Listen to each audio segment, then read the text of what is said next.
Alors, bonjour à toutes et à tous. Donc, juste un mot d'introduction pour vous souhaiter la bienvenue.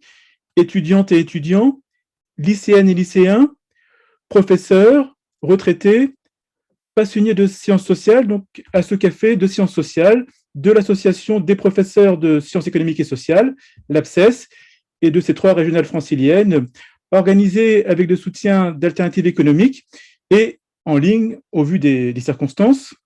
Et avant de vous rappeler l'histoire et le principe des cafés de sciences sociales, je tenais évidemment à remercier plus particulièrement Catherine André, notre modératrice, rédactrice en Alternative économique, ainsi que Claire Mercier et Pierre-François, respectivement directrice et directeur de recherche au Centre de sociologie des organisations à Sciences Po, auteur de Sociologie historique du capitalisme, paru en début d'année aux éditions La Découverte, et donc les remercier d'avoir répondu favorablement à l'invitation de l'APSES.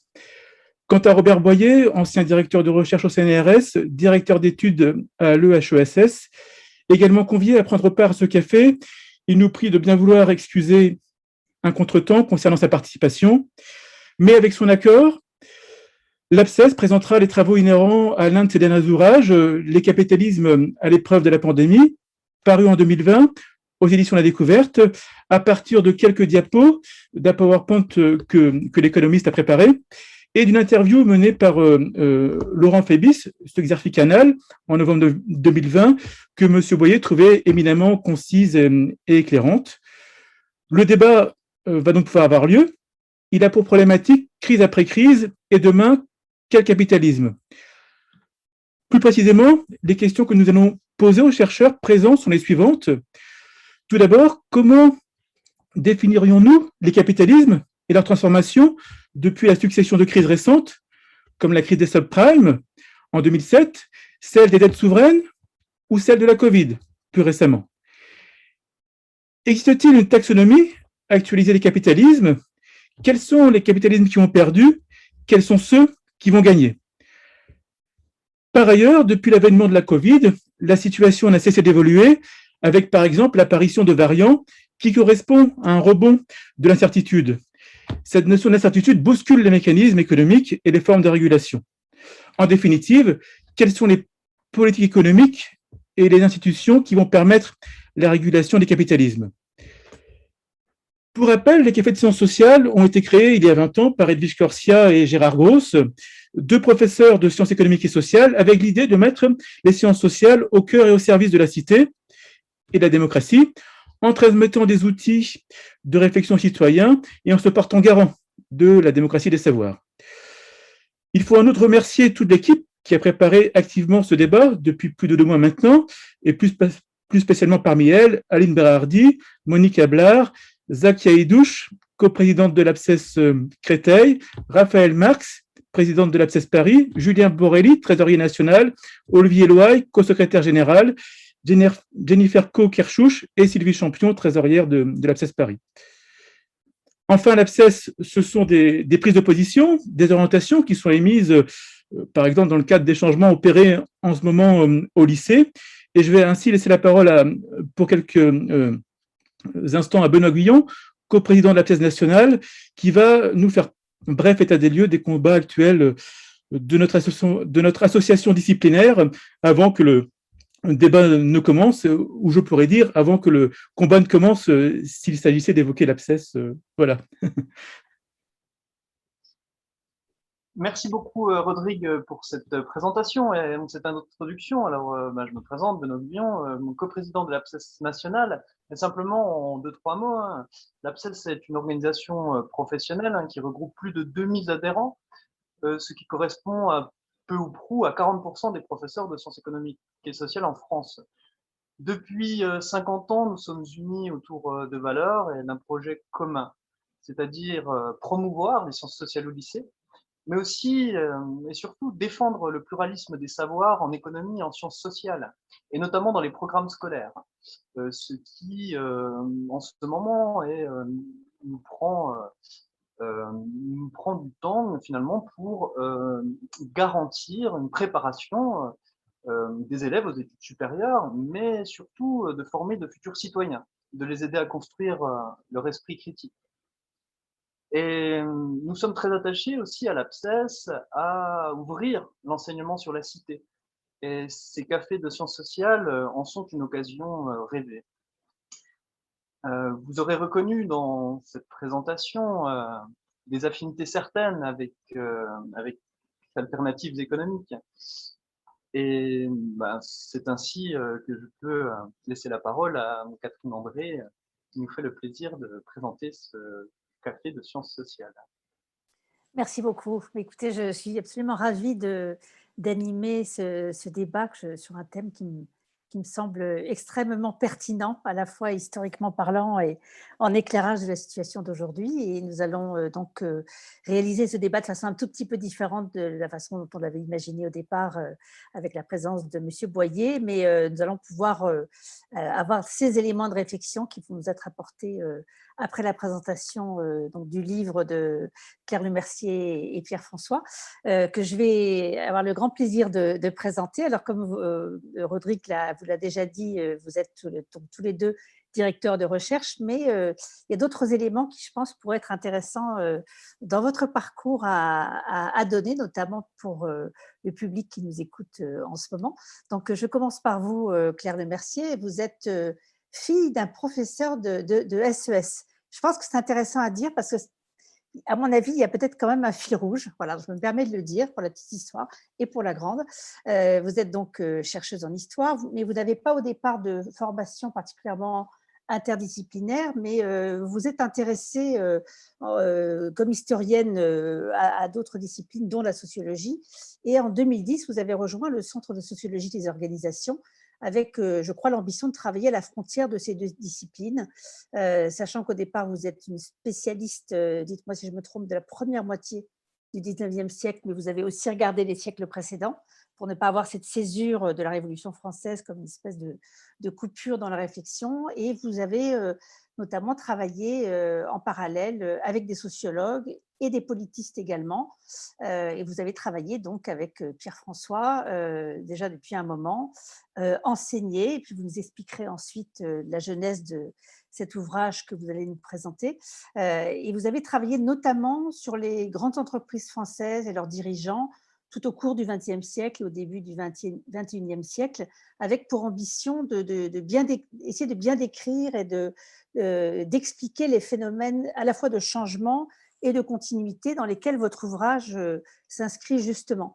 Donc, Pierre-François, vous êtes donc également donc, directeur de recherche. Vous êtes doyen depuis 2017 de l'école de recherche de Sciences Po et vous avez, après avoir dirigé le département de sociologie donc de Sciences Po, vous avez, alors je ne sais pas si vous avez un père ou une mère prof de SES, mais en tout cas, vous avez vous-même été enseignant, professeur de SES à la fin des années 90, et vous me disiez que c'était très important comme période pour vous et que vous aviez en fait travaillé ou découvert l'APSES à ce moment-là.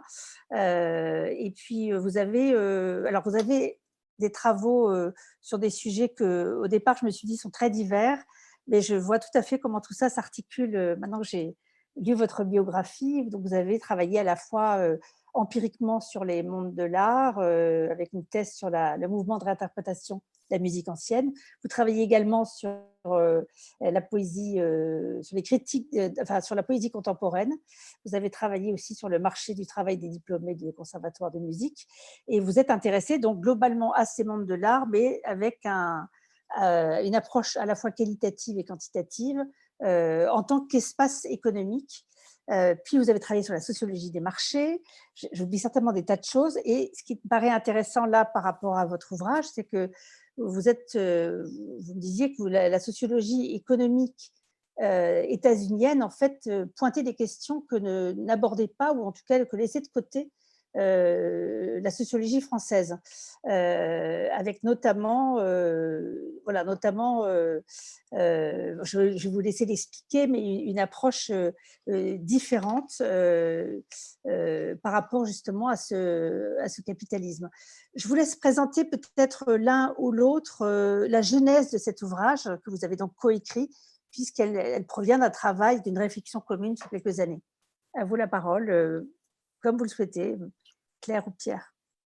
Je vais peut-être commencer sur la jeunesse du livre. En fait, c'est un livre qui est issu d'un cours qu'on a donné il y a une dizaine d'années. On pourra peut-être en reparler parce que je pense que la genèse a quelque chose ici d'un peu, enfin, d'important, en tout cas pour nous. Peut-être le point que je voudrais signaler, c'est que ça nous a pris beaucoup de temps pour réussir à en faire un livre. Voilà, ça a été vraiment long et compliqué parce qu'il y avait énormément de matière finalement à organiser et qu'on ne savait pas trop comment faire. Alors, pour peut-être, si j'essaie de présenter un peu le fond du livre maintenant, l'une des difficultés à laquelle on s'est retrouvé confronté quand il s'est agi de passer à l'écrit, où il faut évidemment être plus serré, plus vissé que quand on est dans une forme un peu rhapsodique comme un enseignement d'amphithéâtre ou un enseignement tout court, hein, où on peut se permettre, disons, davantage de digression ou autre. Ça a été évidemment un problème qui était un problème de définition. Hein. On s'est tout de suite confronté on s'est très vite confronté à un problème qui était un problème de définition. Et la manière dont on l'a finalement organisé dans l'ouvrage, c'était de partir d'une distinction qui nous semblait très présente chez beaucoup d'auteurs, et notamment chez Weber, mais qui est une distinction qui introduisait, qui permettait d'éclairer une certaine forme de confusion dans les discussions autour du capitalisme. C'est-à-dire que quand on parle de capitalisme, on peut le saisir à un niveau qui est un niveau individuel ou à un niveau collectif. Et selon qu'on le saisit à tel ou tel niveau, au fond, les réponses que l'on peut donner à des questions qui sont des questions finalement assez frontales, assez basiques, comme notamment la question de la chronologie, les réponses qu'on peut donner à ces questions sont complètement différentes. Au niveau individuel, on peut définir un comportement donc, capitaliste comme un comportement qui consiste à rechercher le profit pour lui-même, selon une caractérisation qui est une caractérisation très classique. Et si on définit ainsi le capitalisme, alors on peut retrouver des traces de ce comportement, au fond, très loin dans le passé. Les historiens ont repéré des traces de comportements capitalistes dans les sociétés dès l'Antiquité, au fond. Et c'est l'une des raisons, ce n'est pas la seule, mais c'est l'une des raisons, cette espèce d'expansion maximale chronologique qui nous a fait finalement préférer de placer notre discussion à une échelle qui est plus collective, d'essayer de caractériser non pas un comportement capitaliste, mais une société capitaliste. Et quand on définit une société capitaliste, alors quand on se place donc à cette échelle collective, on peut retenir finalement 3 critères qui, selon nous, permettent de repérer ce que c'est qu'une société capitaliste. Il y a d'abord un critère, on pourrait dire, d'extension, hein, qui est le fait que dans une société capitaliste, la majorité des individus soit adoptent un comportement capitaliste, soit sont directement affectés dans leur vie quotidienne par des gens qui adoptent ce comportement. Donc, en gros, dans une société capitaliste, on ne peut pas échapper au comportement capitaliste, alors que dans les sociétés médiévales ou dans les sociétés antiques, on peut repérer des comportements capitalistes, mais qui sont en général très isolés, qui sont en tout cas adoptés par un tout petit nombre d'individus, et ces individus ont assez peu d'incidence sur le comportement de leurs contemporains. C'est plus le cas en fait dans une société capitaliste, on peut pas véritablement y échapper. Deuxième critère, c'est un critère de légitimité. Il y a l'idée dans une société capitaliste que ce comportement qui consiste à rechercher le profit pour lui-même, c'est bien. C'est quelque chose qui est légitime, c'est quelque chose qui est valorisé, ce n'est pas quelque chose qui est condamné systématiquement par la morale ou par la politique ou par la religion dominante. Bien sûr, il y a des gens qui sont contre, hein, il y a des gens qui disqualifient ce comportement, mais ça reste, disons, un comportement qui est qu'on peut légitimement adopter, auquel on peut légitimement se raccrocher, revendiquer. Comme on le dit dans un mauvais film sur Wall Street, greed is good. Voilà, ça c'est une nouveauté quand même. Ce n'est pas quelque chose que toutes les sociétés sont prêtes à dire. La troisième idée, troisième critère qui permet de repérer une société capitaliste, c'est un argument, un critère qu'on pourrait appeler un critère d'encastrement, d'enchâssement. C'est l'idée qu'au fond, toutes les sphères de la vie sociale, pour parler comme Weber, sont plus ou moins affectés par ces comportements capitalistes, que ce soit la politique, évidemment, mais aussi la famille, mais aussi la religion, mais aussi l'éducation, etc. La société est tout entière enchâssée dans ce fonctionnement économique très particulier. Et quand on définit le capitalisme ainsi, il nous a semblé que sur la base des travaux, on pourra revenir sur la manière dont on a travaillé. Évidemment, on s'est énormément nourri, et c'est de là qu'on est parti à dire des travaux de plein de collègues qu'on adorait en fait et qu'on avait envie de faire connaître d'abord à nos étudiants et ensuite aux lecteurs. Et il nous semble que quand on retient cette définition-là, au fond, on peut caler quelque chose comme, disons, l'expansion originelle du capitalisme plus que sa naissance dans la deuxième moitié du XVIIe siècle. Ce qui, disons, rend le livre, enfin, à partir de ce moment-là, on peut à peu près l'écrire, parce qu'il n'y a plus, entre guillemets, que 3 siècles et demi à raconter, quoi. Donc, c'est pas beaucoup. Et c'est cette histoire-là qu'on a essayé de raconter donc, dans ce bouquin, comme va maintenant vous l'expliquer Claire. Oui, c'est un livre qui a une organisation thématique et on vous incite d'ailleurs à le lire éventuellement par thème, selon ce qui vous intéresse vous ou ce qui vous intéresse comme prof éventuellement. On a un chapitre sur la consommation, un chapitre sur la finance et ses crises, sur lequel on reviendra sans doute, un chapitre sur l'État et le droit, et ainsi de suite. Mais c'est vrai que le geste un peu original qu'on fait dans ce livre, c'est un geste de périodisation avant tout. C'est-à-dire qu'on raconte à certains égards l'histoire du monde depuis la fin du XVIIe siècle, bon, quand même du point de vue précis du capitalisme tel que Pierre vient de le raconter, mais on raconte que cette histoire se découpe en gros en 3 âges successifs du capitalisme. Donc on fait démarrer le premier pour les raisons que Pierre a dites vers la fin du XVIIe siècle. On écrit 1680 par symétrie, c'est évidemment pas quelque chose qui s'est passé à un moment très précis, mais à ce moment-là, il y a vraiment plus de personnes qui sont directement affectées par le comportement capitaliste, que ce soit des personnes qui achètent des nouveaux biens pour leurs intérieurs, même des très petits bourgeois à l'époque qui achètent ces biens auprès de marchands, que ce soit des personnes qui sont mises au travail au profit des capitalistes, notamment de plus en plus de femmes et d'enfants dans les campagnes européennes, mais aussi évidemment les victimes de la traite de l'esclavage et de la traite de l'Afrique vers les Amériques. Donc ça démarre là. Et comment est-ce qu'on périodise ensuite? On découpe 3 âges. L'âge du commerce jusqu'à la fin du XIXe siècle, environ 1880. L'âge de l'usine pendant l'essentiel du XXe siècle, de 1880 environ à 1980 environ. Et l'âge de la finance depuis le début des années 1980, dans lequel on est toujours aujourd'hui et dont bien sûr on pourra discuter des perspectives d'avenir ensuite, en lien entre autres avec le livre de Robert Boyer. Donc chacun de ces âges, il a quoi de particulier? Moi j'ai coutume de dire que comme historienne, si je vois une source qui date d'un de ces âges, je sais reconnaître lequel c'est. Alors qu'est-ce que ça indique? Que je puisse vraiment différencier si c'est avant ou après 1880. C'est que chaque âge, il se caractérise à la fois par des manières différentes d'organiser les entreprises, d'organiser la relation de travail, d'organiser la production, mais aussi par des mots différents pour le dire et des idéologies différentes pour dire ce qui est important, ce qui est efficace. Par exemple, des grands slogans qui font reconnaître qu'un document est de l'âge de l'usine, c'est ce qui est grand, ce qui est lourd, c'est important. Ce qui est efficace, ce qui est rationnel, ce qui est bien organisé, c'est important.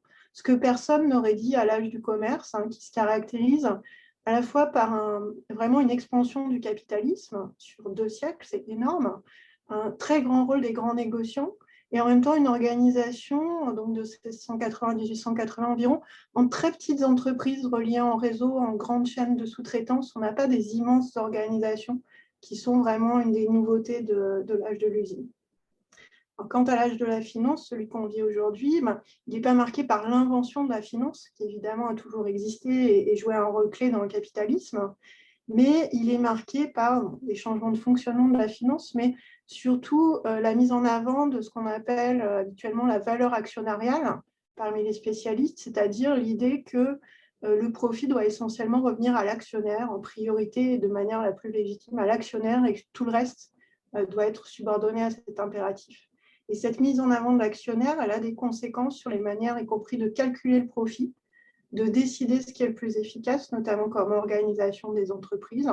Par exemple, les phénomènes d'externalisation, de restructuration régulière qu'on connaît aujourd'hui sont liés à cette idéologie de l'âge de la finance. Donc, ce qu'on essaie de montrer, c'est qu'il y a ces 3 âges qui sont très différents les uns des autres. Et ce qu'on essaie de faire, c'est de ne pas les présenter comme un progrès d'un âge 1 vers un âge 2 qui serait plus efficace, plus moderne, plus rationnel, plus quelque chose, puis un âge 3 encore plus, qui est la façon dont moi j'ai appris l'histoire économique. Pour tout vous dire, quand j'ai suivi des cours d'histoire, c'était souvent un progrès drivé par la technologie, dont on parle moins, on pourra en discuter éventuellement. Mais en tout cas, c'était une forme de progrès vers du plus quelque chose, même si certains étaient perdants. Nous, il faut vraiment imaginer que nos 3 âges, c'est plus 3 couleurs ou 3 parfums différents de capitalisme. Il n'y en a pas un qui est mieux que les autres sur aucun plan normatif, ils sont juste organisés différemment. Alors, ça a une conséquence importante par différence avec ce que propose Robert Boyer, dont on pourra rediscuter, c'est que pour nous, les capitalismes au pluriel, c'est avant tout des capitalismes propres à une période. Comme je disais, une archive d'un âge ou d'un autre, je sais la reconnaître, ce n'est pas le même capitalisme.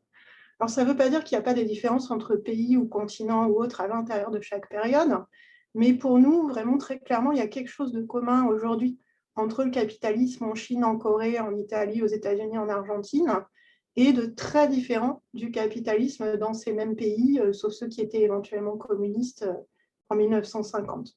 Il n'y a pas de chevauchement. C'est-à-dire entre ces 3 capitalismes.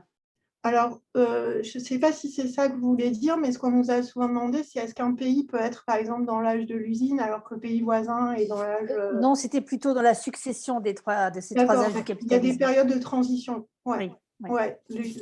Dans ce sens-là, il y a le chevauchement au sens où on n'a pas effectivement d'un seul coup une transformation radicale.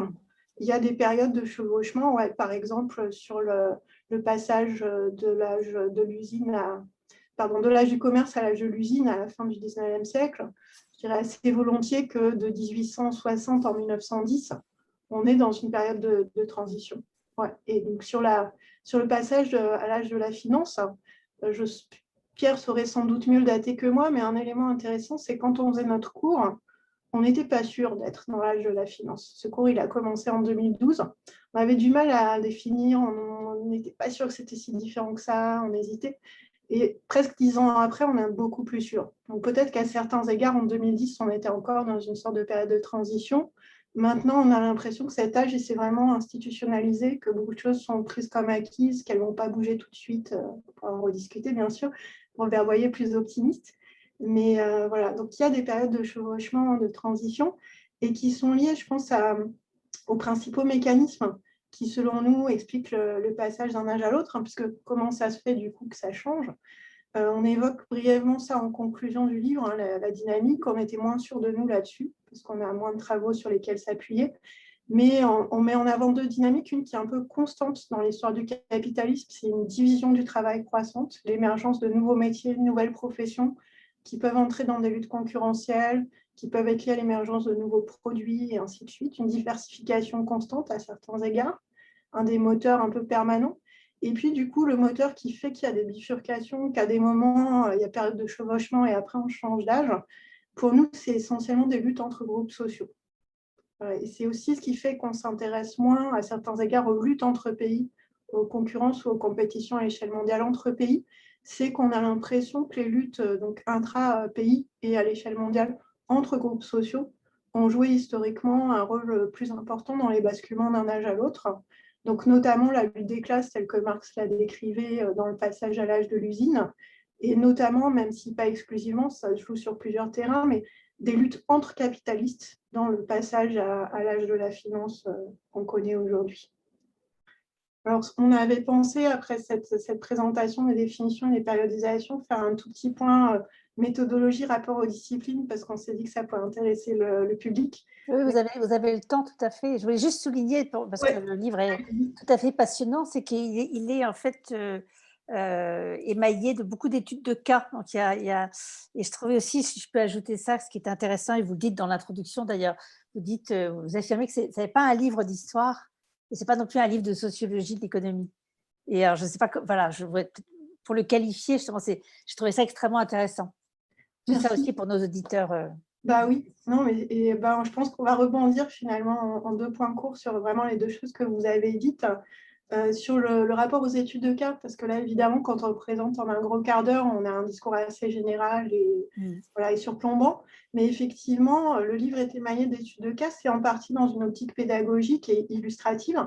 Par exemple, quand on parle du fait que même à l'âge de l'usine, tout le monde n'avait pas un emploi à vie, on évoque une étude de cas des employés du Grand Bazar de Lyon, un grand magasin, qui passaient leur temps à rentrer, à sortir, qui était une main-d'œuvre précaire, une variable d'ajustement, qui étaient plutôt des femmes et des très jeunes. Ou encore, quand on parle du rapport entre État et propriété, un grand classique, l'État garant des droits de propriété, on illustre le fait qu'en pratique, c'est très compliqué en évoquant ce qui s'est passé au Cambodge après le retour au capitalisme et ce qui se passe encore, en fait, avec une énorme difficulté à établir un cadastre qui possède quelle terre et ainsi de suite. Donc, il y a une vertu illustrative de rendre concrètes des choses un peu générales et difficiles. Mais il faut bien voir qu'on en a enlevé pas mal de ces études de cas en écrivant, mais que pour nous, c'est vraiment ces études de cas qui sont la base des généralisations qu'on fait, au sens où des choses qu'on dit, par exemple, sur les différences entre périodes ou les ressemblances entre pays, elles sont liées au fait d'avoir lu de nombreuses études de cas situées dans différentes périodes, différents pays, et se dit, ah, entre pays, c'est un peu pareil, ah, entre périodes, c'est un peu différent, ou parfois c'est un peu pareil. Et c'est vraiment quelque chose d'assez propre à pas toute l'histoire et pas toute la sociologie, mais d'assez grands secteurs, sans doute, de l'histoire et de la sociologie par opposition à l'économie. Cette idée qu'un raisonnement par étude de cas, par monographie, peut fonder le type de généralisation qu'on fait dans ce livre.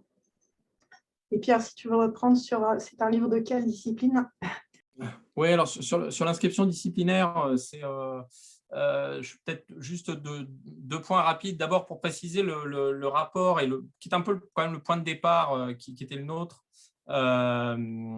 dans notre rapport à l'économie, l'économie dans sa version, pas la version Boyer, quoi, dans la version qui est la version démographiquement et politiquement dominante, à la fois dans le champ académique et dans le champ politique.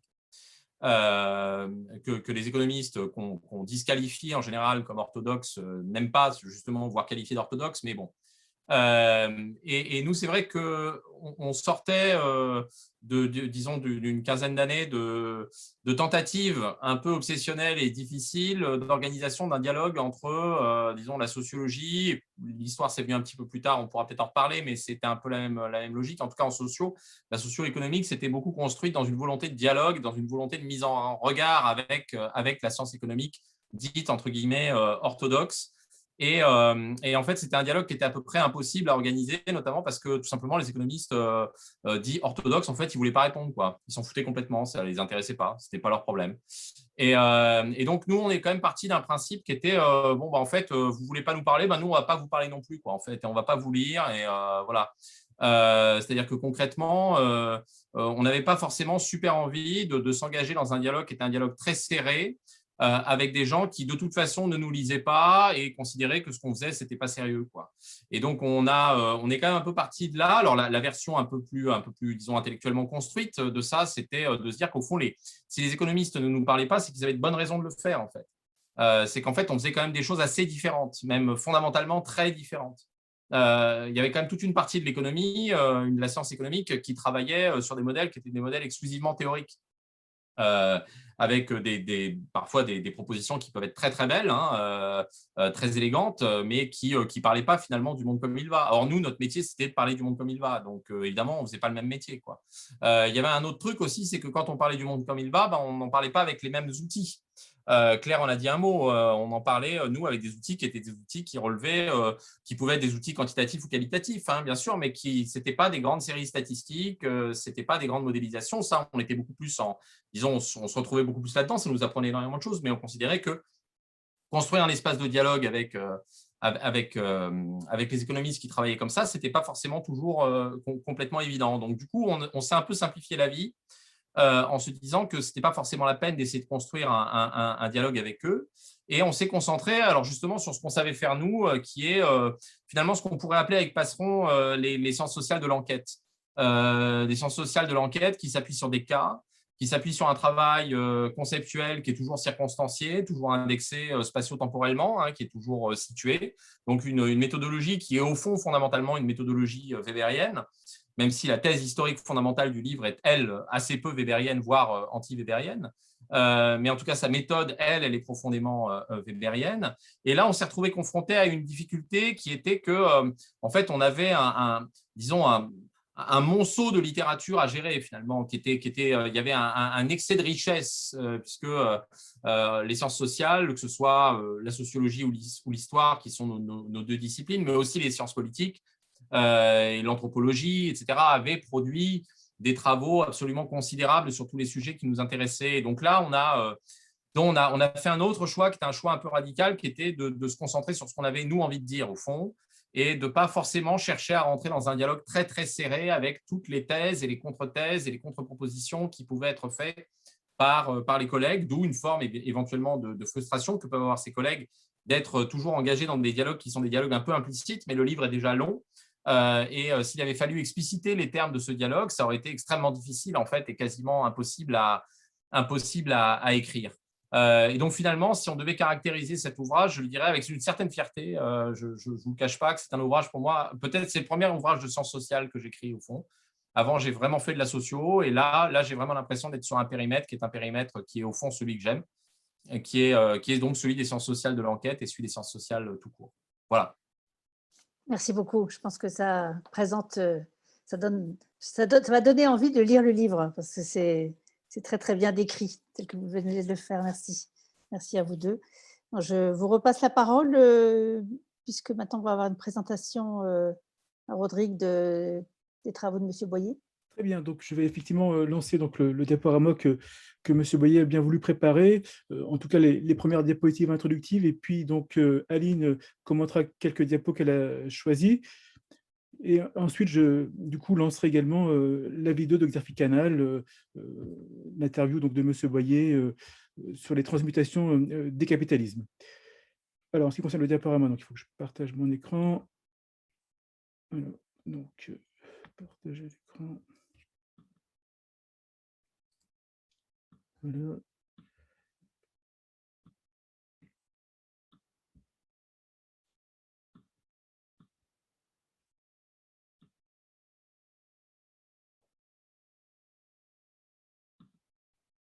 Voilà, donc je lance le diaporama.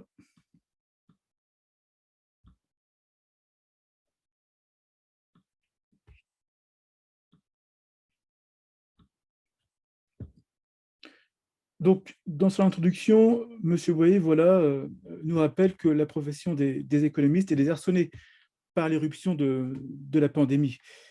Et donc, il pose la question effectivement des temps, des modèles, des épidémiologistes.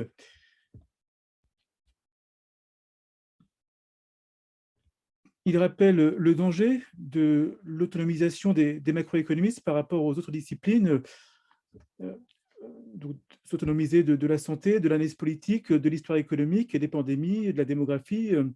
Et moi, notamment, c'est cette idée-là que je trouvais intéressante en tant qu'association des profs de sciences économiques et sociales, parce qu'on est très attaché justement au pluralisme et au croisement des disciplines.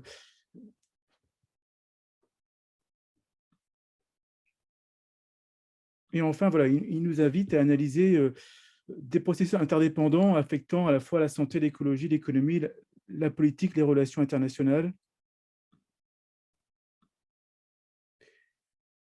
Et enfin, voilà, l'ambition de son livre, eh bien, c'est d'analyser, de décrire et expliquer en temps réel eh bien, les diverses approches des sciences sociales. Et c'est pour ça notamment que lorsqu'on a effectivement discuté de ce projet de débat, eh bien, on s'est arrêté, notre attention s'est arrêtée sur ce livre-là. Et vous avez également là, donc, du coup, la construction de l'ouvrage. Et donc, Aline, je te laisse prendre le relais. Oui, merci Rodrigue. Moi, je vais le prendre avec. Moi, j'ai fait une sélection parce qu'il y a 44 diapos de Boyer. Il n'est pas question de présenter son ouvrage nous-mêmes, mais par contre, moi, j'ai fait une sélection. Alors, comment je peux revenir sur mon choix? Alors, j'arrête de partager mon écran. Voilà, d'accord. Voilà, bon, et tu partages ton écran. Voilà. Vous voyez quelque chose? C'est bon? Non, pas encore. Ah, vous ne voyez pas, donc... je vois pas. Alors, attendez, je reviens vers vous. Mais je vais y arriver, mais voilà, je vais faire... je crois que c'est ça, le mien. Voilà, très bien. C'est ça, c'est le mien. Vous voyez? On le voit, oui. Voilà, donc moi, j'ai fait une sélection de 4 diapos, avec une problématique assez simple qu'on pourrait penser de... Bon, je ne vais pas dire simpliste, mais parce que c'est un tel casse-tête casse-tête, casse-tête, j'ai failli dire casse-tex, pour analyser une situation aussi complexe, que j'ai trouvé que le fait, voilà, dans ce tableau 6.1, qui est une présentation des différents impacts d'une telle situation épidémiologique sur l'ensemble des secteurs de l'économie.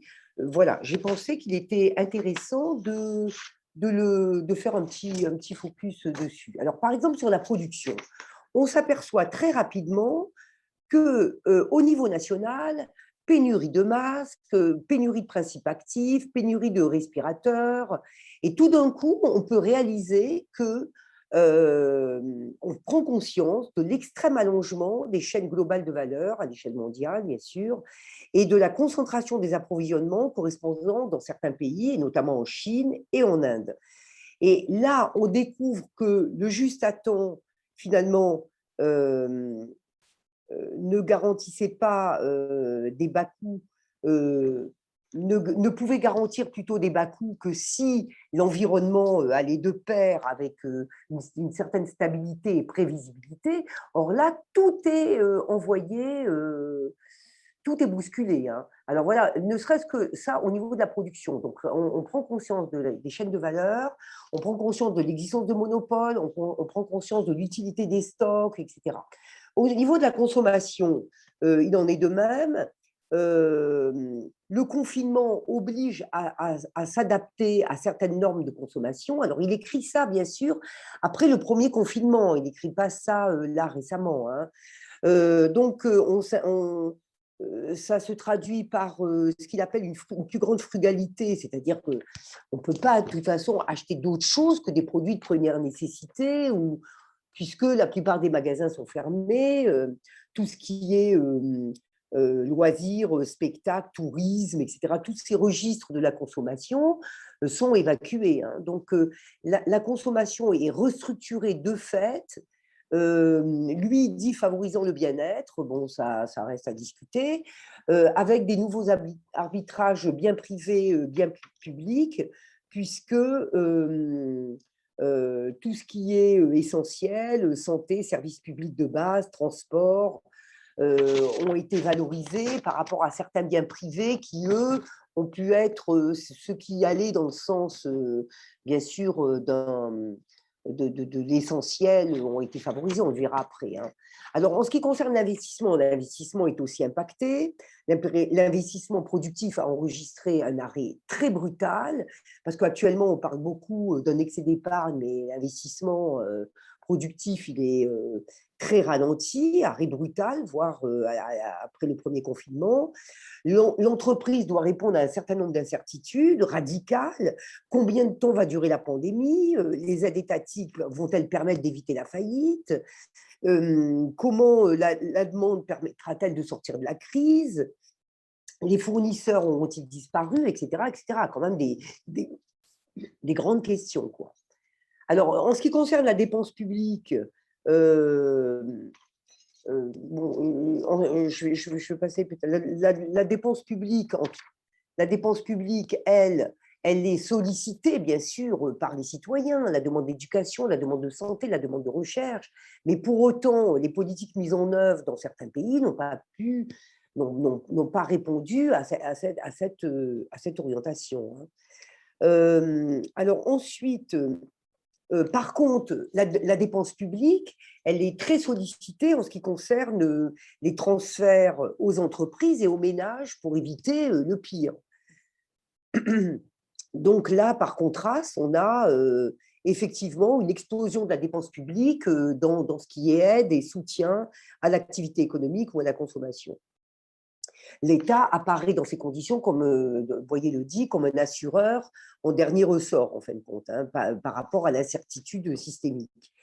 Alors ensuite, la contrainte financière finalement pesée sur les États, elle est complètement remise brutalement, d'ailleurs il dit brutalement abolie, car les banques centrales se sont déclarées prêtes à soutenir les gouvernements quoi qu'il en coûte. On en discute en ce moment, c'est aussi valable au niveau de l'Union européenne et de la politique de la Banque centrale européenne. Donc là, on voit un changement radical sur ces postes-là, dépenses publiques, rôle de l'État.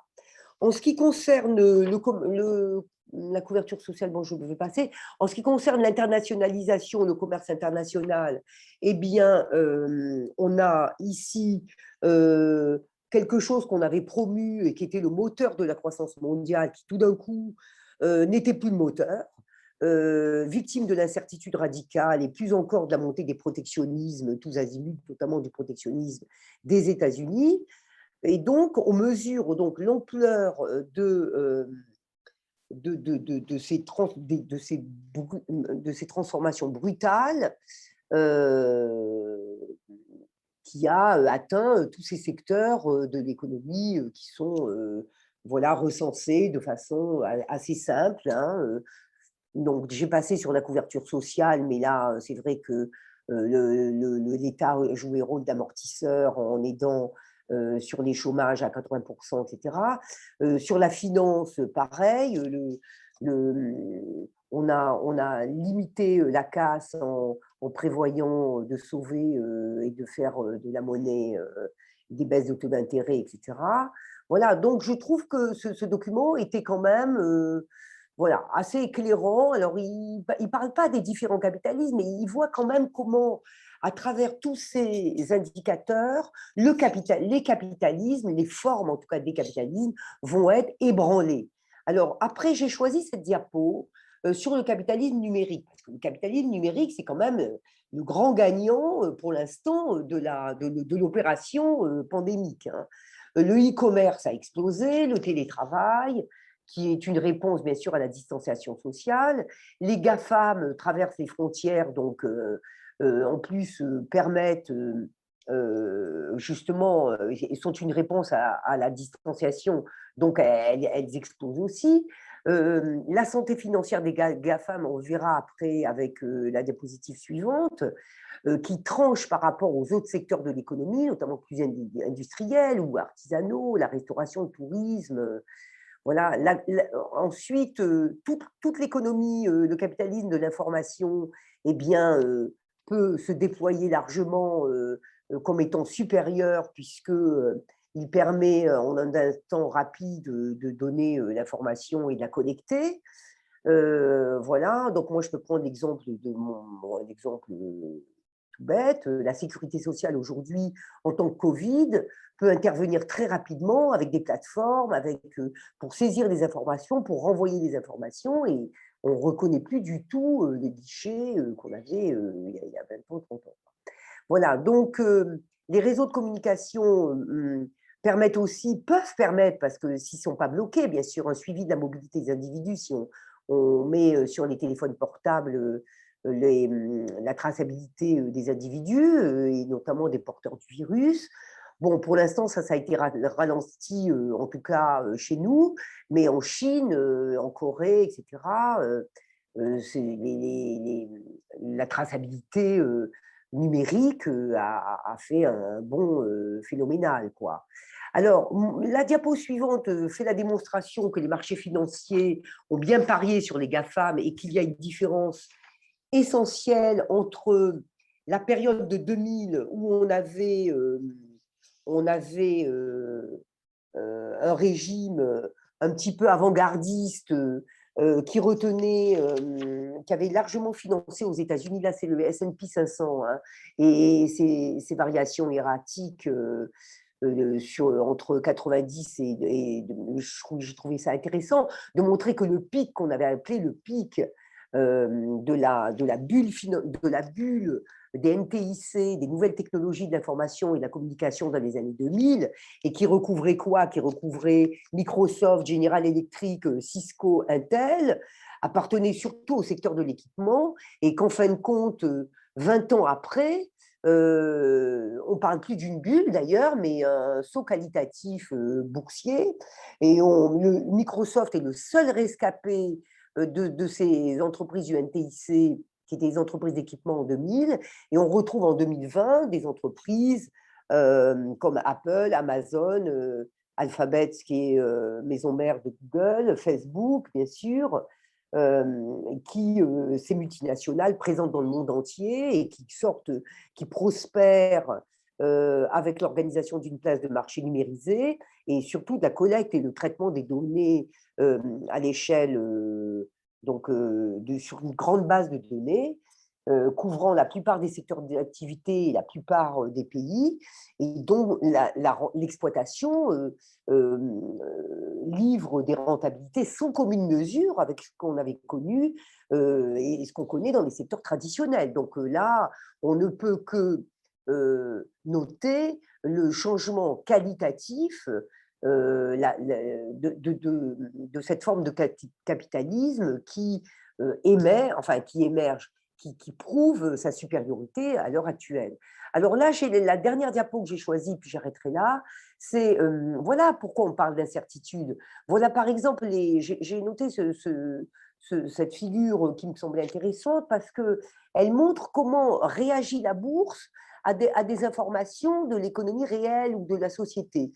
Alors par exemple, quand on dit la croissance des cas est confirmée, eh bien, la bourse s'emballe. Quand on annonce un soutien aux hôpitaux, ça dégonfle. Flambée de la mortalité, ça remonte un coup. Plans industriels de masques, ventilateurs, etc. Ben voilà. Et à chaque fois, on a déception des anticipations de confinement, vaste plan de soutien des ménages et des entrepreneurs, donc ça va remonter. Des nouveaux pays sont frappés, ben ça va redescendre, une extension tous azimuts du soutien à l'économie, etc., etc.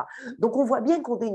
Voilà, moi j'ai choisi cette diapo pour montrer qu'on était dans une période de grande instabilité, de grande incertitude, dans laquelle le capitalisme numérique se fait une belle place, mais il n'est pas tout seul, il n'est pas que aux États-Unis ou dans les pays capitalistes anglo-saxons comme les États-Unis, la Grande-Bretagne, voire l'Union européenne.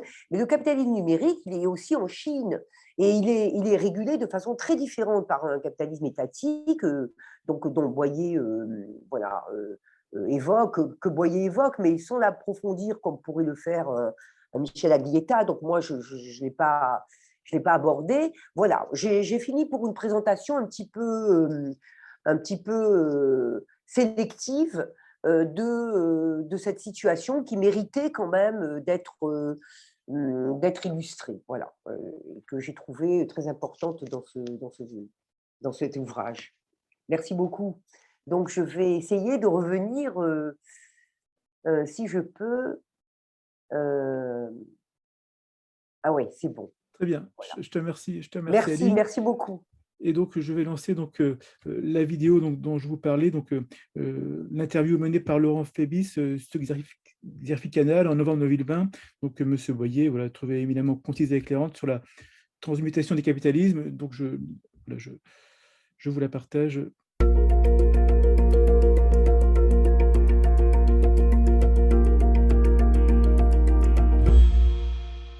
Robert Boyer, je suis très heureux de vous retrouver aujourd'hui pour évoquer votre nouveau livre, Les capitalismes à l'épreuve de la pandémie, qui vient d'être publié aux éditions La Découverte. Alors je rappelle que vous êtes économiste, que vous êtes l'un des pères des théories de la régulation, dont vous restez l'un des principaux animateurs. Alors l'une des grandes contributions justement de ce courant de la régulation, dont vous êtes l'un des fondateurs, a toujours été de comprendre qu'il n'y a pas de capitalisme, mais des capitalismes, et que le capitalisme ou ces capitalismes sont une forme historique qui se transforme de crise en crise. Et là, nous sommes en crise. Alors justement, l'apport par rapport à la théorie marxiste traditionnelle, la théorie de la régulation, c'est de montrer qu'il n'y a pas une chute tendancielle qui conduit à la perte irréversible de capitalisme de Marx. Parce que, prenons la case de 2008, l'État sauve un système financier qui aurait fait effondrer l'économie. Donc vous voyez, la politique rétroagit sur les formes institutionnelles du capitalisme, de telle sorte que c'est une course-poursuite. Le capitalisme, à travers ces crises, se rétablit grâce à l'intervention publique qui lui donne des nouvelles contraintes, qui engendre une nouvelle dynamique, mais qui entre à nouveau en crise. Du coup, la chose pourquoi il y a un S au capitalisme, les issues de ces crises sont très différentes selon le contexte politique. Si vous voulez. Vous voyez que dans l'entre-deux-guerres, vous avez vu, c'est là où ça atteint son paroxysme. Vous avez l'effritement des démocraties, vous avez le système bolchevique, vous avez les menaces sur la démocratie. Donc, on sort des crises de façon extrêmement différente. Ce qui explique qu'à travers les crises se différencient des capitalismes à travers des compromis politiques qui sont très différents de pays à pays. Alors, il y a les compromis politiques, mais vous avez cité la crise de 2008, on pourrait même peut-être remonter aux crises asiatiques de la fin des années 90. La conception qu'on a de la monnaie, le rôle qu'on peut faire jouer aux banques centrales a quand même terriblement évolué et permet de nouvelles solutions politiques en même temps. Alors exactement. Alors, vous voyez, le grand changement qui est apparu, c'est que vous savez, on a vécu depuis les années 1990, il faut que les banques centrales soient indépendantes pour lutter contre l'inflation qui vient de la mondialisation des déficits publics. Et ça a été l'orthodoxie et qui est incarnée dans les statuts de la Banque centrale européenne. Et vous avez vu qu'en Angleterre, on a fusionné le Trésor et la Banque centrale. Vous avez vu que la BCE rachète tous les titres publics nouveaux émis, contrairement à ces statuts. Et vous avez qu'aux États-Unis... On est très loin de Milton Friedman. On est un tête-à-queue. Tête-à-queue de l'orthodoxie monétaire. On est revenu à la Banque centrale et le tout ça pour sauver quand même la finance. Et le tout pour sauver l'économie et donc la finance. Parce que c'est donné aux entreprises, cette fois-ci, c'est une différence. Et donc, vous voyez, l'aspect créateur des crises. La crise montre que l'indépendance des banques centrales n'était pas tenable. Parce qu'en dernière instance, la Banque centrale est l'expression de l'État et de la souveraineté monétaire. Vous voyez à nouveau le caractère créateur des crises. Elle nous révèle des impossibilités. L'idéologie a tenu, et la crise nous révèle ceci n'est pas tenable. La Banque centrale... Mais si je prends l'exemple de 2008 que vous citiez, la finance était à l'origine de la crise, la finance a permis la solution de la crise, et donc l'hyperfinanciarisation dans lequel nous sommes entrés. Aujourd'hui, on a un phénomène exogène à l'économie et à la finance, mais où la finance intervient encore beaucoup plus massivement. Sauf qu'elle est compensée par le fait que, comme les banques centrales ont racheté tous les titres, les taux d'intérêt réels des bons du Trésor à 10 ans sont négatifs. Et donc, vous avez un élément dans lequel vous avez en quelque sorte une euthanasie des ratiers, puisque grosso modo, vous voyez, les financiers se récupèrent en allant spéculer sur les marchés boursiers, alors que l'épargnant titulaire de fonds de pension, d'assurance vie, lui a subi à travers la dépréciation de son patrimoine une partie de l'ajustement. Donc, à nouveau, l'idée. Et alors, ce qui permet ces plans, c'est que c'est les taux d'intérêt. En gros, la charge d'intérêt dans la part du budget public baisse, alors que l'endettement explose. Donc, vous voyez à nouveau, alors en quelque sorte, c'est une combinaison de la domination de la finance avec les besoins du trésor public de soutenir l'économie dans l'espoir qu'elle se relance. Donc, vous voyez à nouveau cette hybridation entre deux logiques, si vous voulez, hein, celle de la finance qui se compatibilise avec l'idée de financement en détresse de l'économie pour éviter qu'elle ne s'effondre. Alors, comment vous définiriez les capitalismes, je ne dis pas le capitalisme, mais les capitalismes et les transformations des capitalismes? Parce que dans votre livre, il y a une espèce de typologie des capitalismes d'aujourd'hui. Alors, il faudrait actualiser l'analyse. Alors, elle peut se faire à plusieurs titres. Elle n'a cessé d'être actualisée. Il y a, à la fin des années 90, il y avait 4 capitalismes. Le capitalisme de marché financier États-Unis, Royaume-Uni. Vous avez le capitalisme néocorporatiste du style Corée et Japon, dans lequel c'est le conglomérat qui est la grande entité. Vous aviez le capitalisme social-démocrate, dans lequel la délibération collective avec les partenaires sociaux définit une forme de capitalisme. Et vous aviez à forte impulsion étatique. Voilà l'élément. Le temps a coulé. Et aujourd'hui, j'ai une autre taxonomie. Alors allez-y, on vous écoute. Aujourd'hui, capitalisme de plateforme transnationale, les GAFAM. Elles sont nées aux États-Unis, mais elles ne prospèrent qu'à travers la mondialisation. Et donc, vous voyez le problème, c'est pas un capitalisme étatique, c'est pas un capitalisme national, c'est un capitalisme transnational qui suppose l'ouverture de l'économie et qui explique que les tentations protectionnistes ont été atténuées parce que ces intérêts-là sont bâtis sur l'ouverture de l'économie mondiale. Deuxième transnational et oligopolistique. Et oligopolistique. Donc, les tendances à la concentration se sont transformées de la nation au monde. Et alors, avec la supériorité, tous les gouvernements sont tout petits par rapport à ces GAFAM. Et c'est ça la grande nouveauté. Oui, par rapport à Vous ma considérez typologie. que les États sont pris sont pris en otage par les GAFAM Attendez, lisez le bouquin de mon collègue Wolfgang Strick. Les États ont deux tuteurs. Les marchés financiers qui les jugent au jour le jour et les citoyens aux élections. Eh bien, la plupart des États, sauf exception, ont choisi de satisfaire les demandes des financiers. Donc, vous voyez, et les autres États sont très prisonniers des financiers. Du coup, la réaction, Donc c'est... ça, c'est l'idée centrale, un capitalisme de plateforme. Exactement. Mais après, avec des situations nationales, non, sauf que régionales. maintenant, la réaction est les États dans les sociétés est démembré et le système productif incohérent. L'État national revient à dire il faut l'autonomie nationale. Donc le problème, les États faibles pensent que l'État peut être le bouclier de la démocratie, des vœux des citoyens et de la récomposition du système productif. Et vous avez les capitalismes plutôt de type étatique, si vous voulez. Alors, on pourrait prendre l'exemple de la Turquie, de la Hongrie, etc., ou de la Russie, si vous voulez. Attendez, on a bien cet élément-là. Avec un homme fort. Et alors, vous avez vu qu'il y a des hommes forts à chacun d'entre eux. Alors, il y a un caractère très particulier, c'est la Chine qui combine capitalisme de plateforme et de surveillance et contrôle de l'État. Et lui, alors pourquoi il est très autonome?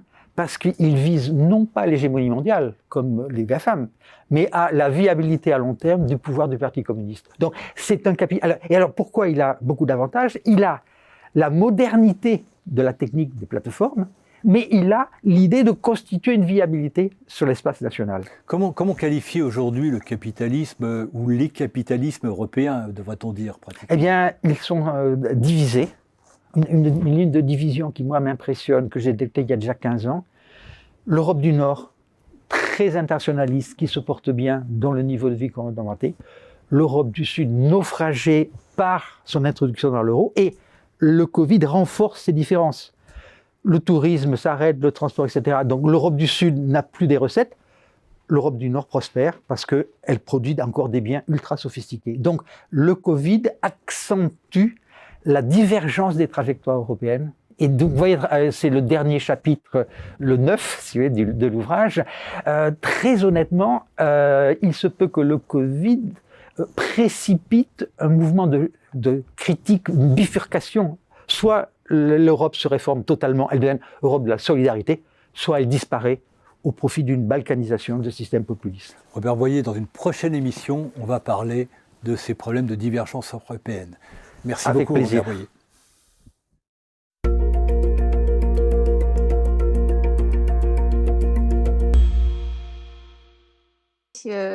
Merci pour cette présentation complète. Alors, on a en fait seulement une petite demi-heure devant nous, ce qui n'est pas énorme, mais on peut dire un certain nombre de choses. Je voulais rappeler à celles et ceux qui nous écoutent que vous pouvez poser vos questions dans le chat que je vais ensuite poser assez rapidement à partir de maintenant, mais je voulais quand même passer d'abord la parole à Pierre-François et Claire Lemercier après cette présentation d'une lecture de la situation par Monsieur Boyer, qui évidemment, c'est une autre approche. Et je vous souhaitais non pas vous faire réagir, mais vous permettre d'apporter peut-être votre éclairage avec les réflexions que vous avez déjà exposées tout à l'heure, peut-être à la situation, si c'est possible aujourd'hui, même si c'est très difficile à distinguer puisqu'on est en plein dans cette crise, une crise exogène. Et pour revenir à la question qui est posée là dans ce café de pédagogique sur cet enchaînement des crises, une nouvelle crise, et demain quel capitalisme? Alors pour vous, c'est peut-être au singulier. Oui, peut-être quelques courts éléments de réponse et puis Pierre embrayera, notamment sur le premier dont il est en fait plus spécialiste que moi, mais à propos de l'enchaînement des crises, une chose qui m'a frappée, c'est le retour sur la crise de 2008 avec l'idée elle est causée par la finance, elle est résolue par la finance. Et il me semble qu'une des choses qu'on fait dans notre livre qui est vraiment importante pour nous, c'est de défaire un peu ces grosses entités comme la finance. Et pour la crise de 2008, si on dit qu'elle est causée par les subprimes et les produits dérivés et qu'elle est résolue par les banques centrales, c'est vraiment deux parties extrêmement différentes de la finance, en fait, au point que dire la finance pour désigner les deux n'ajoute pas grand-chose. Alors, c'est vrai qu'on peut toujours soupçonner les historiennes et les sociologues de dire c'est plus compliqué que ça, mais ce qu'on essaye de faire dans notre livre, c'est pas de dire la finance c'est compliqué, on n'y comprend rien et il y a 500 parties différentes, mais c'est de faire quand même plusieurs blocs différents. Et là, je pense qu'en regardant à une échelle plus fine, en gros, on comprend plus de choses. Et c'est vrai que du coup, j'étais frappée aussi par la formule « les capitalismes européens, ils sont divisés ». Parce qu'à cette échelle, on est d'accord, mais pour nous, ils sont moins divisés entre pays qu'entre groupes sociaux. Donc, Robert Boyer, quand il dit ça, je pense plutôt aux États et aux gouvernements, je pense. Les États et les gouvernements ne sont pas nécessairement alignés avec les dirigeants d'entreprises, qui ne sont pas nécessairement alignés entre eux, entre financiers, entre non-financiers. Donc, c'est vrai qu'on a de ce point de vue un peu moins de prise sur les assertions très générales. Et deuxième élément, juste sur la prospective, c'est vrai que pour nous, sans minimiser du tout les effets humains, économiques et autres de la crise ouverte par la pandémie, beaucoup de choses qu'on voit se passer quand même ne contredisent pas les logiques d'ensemble de l'âge de la finance, pour le moins. Et d'ailleurs, c'est ce que dit Robert Boyer à certains égards en soulignant les affinités entre le capitalisme de plateforme et le capitalisme financier, notamment les bulles spéculatives qui se font autour de ces entreprises, qui les rendent très, très puissantes, non pas seulement parce qu'elles vendent du succès auprès des consommateurs, mais parce qu'elles vendent du rêve aux investisseurs. Aujourd'hui, Amazon, Google, c'est vraiment des gros machins qui vendent vraiment des choses, mais il y a encore des startups extrêmement valorisées alors qu'elles ne produisent que des pertes. Donc ça, c'est très frappant, cette affinité entre capitalisme, plateforme, capitalisme financier, mais du coup, les deux sortent pour nous assez en forme, en fait, il me semble, de la crise. Donc on ne voit pas forcément une désinstitutionnalisation de l'âge de la finance se profiler. En tout cas, on peut l'inscrire dans cet âge de la finance que vous vous identifiez comme étant toujours le capitalisme dans lequel on est ancré. Je vais laisser Pierre répondre aussi, mais ne serait-ce que les polémiques autour des dividendes versés aux actionnaires des grands groupes pharmaceutiques disent bien que la satisfaction de ces actionnaires passe toujours devant tout le reste. Merci, Claire, merci. Je voudrais juste peut-être réagir en faisant un peu un pas de côté, en disant que moi, c'est très sincèrement, je n'ai pas je pense pouvoir aussi parler au nom de Claire. En tout cas, ce qu'on a essayé de faire dans ce bouquin, et dans notre pratique de recherche, je pense qu'on n'est vraiment pas habilité, en fait. On ne sait pas faire, quoi. Je veux dire, c'est trop récent, c'est trop gros, et puis les sciences sociales, ça ne s'écrit pas au futur, quoi. En tout cas, moi, tel que je les comprends.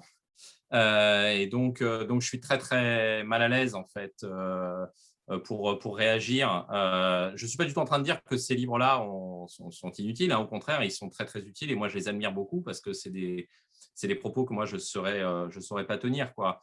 Mais simplement, je suis très, très mal à l'aise quand il s'agit de réagir dessus. C'est-à-dire, qu'est-ce qui va se passer demain? Moi, je ne sais pas trop. Et j'ai tendance, du coup, à prolonger la droite telle que je la vois se dessiner depuis une quarantaine d'années, quoi. Et depuis une quarantaine d'années, effectivement, comme vient de le dire Claire, on voit à l'œuvre des mécanismes qui ne sont pas franchement déstabilisés par ce qu'on vit. Donc peut-être qu'il va y avoir un aggiornamento général, une réflexion comme ça sur, je ne sais pas quoi, l'environnement, et qu'on va tous faire très, très attention et tout. Je n'ai pas complètement cette intuition-là, mais en fait, là encore, j'en sais rien. Je voudrais juste peut-être faire une remarque sur peut-être la conception du changement qu'il y a derrière, qui est un peu consubstantielle un peu à ce que je comprends de la théorie de la régulation. C'est l'idée qu'au fond, le changement et les ruptures viennent des crises. Et qu'au fond, comme à l'évidence, on vit une crise, il n'y a aucun problème. Finalement, c'est là que ça va. Il est susceptible d'y avoir un jeu de bascule qui se met en place à ce moment-là. Et en fait, nous, ce qu'on soutient en fait implicitement dans le livre, c'est pas ça. C'est même exactement l'inverse. C'est-à-dire qu'il y a de très grandes crises qu'on repère, qu'on documente, qu'on identifie. On parle longuement de la crise de 29, on parle longuement de la crise de 2008, etc. Mais je veux dire, ces crises de 29 ou la crise de 2008, elles consolident des modes de fonctionnement en déplaçant un peu les curseurs. C'est-à-dire que c'est pas. Mais je veux dire, le passage de l'âge de l'usine à l'âge de la finance, il ne se joue pas en 29. Il se joue dans les années 70, qui est une crise aussi, si on veut, mais quand même d'une nature très, très, très, très différente. De la même manière, la crise de 2008, elle ne signe pas la fin de l'âge de la finance. Au contraire, elle la consolide encore plus, elle la valide en quelque sorte. Je veux dire, les régulations ne sont pas fondamentalement remises en cause par la crise de 2008. Donc, je veux dire, voilà, moi, je pense que par rapport à ça, l'une des rares choses que je pourrais dire, c'est ça, c'est au fond qu'il ne faut pas forcément trop attendre des crises si on cherche à imaginer ce que sera le capitalisme de demain. Ce n'est pas forcément là que ça se passe, quoi.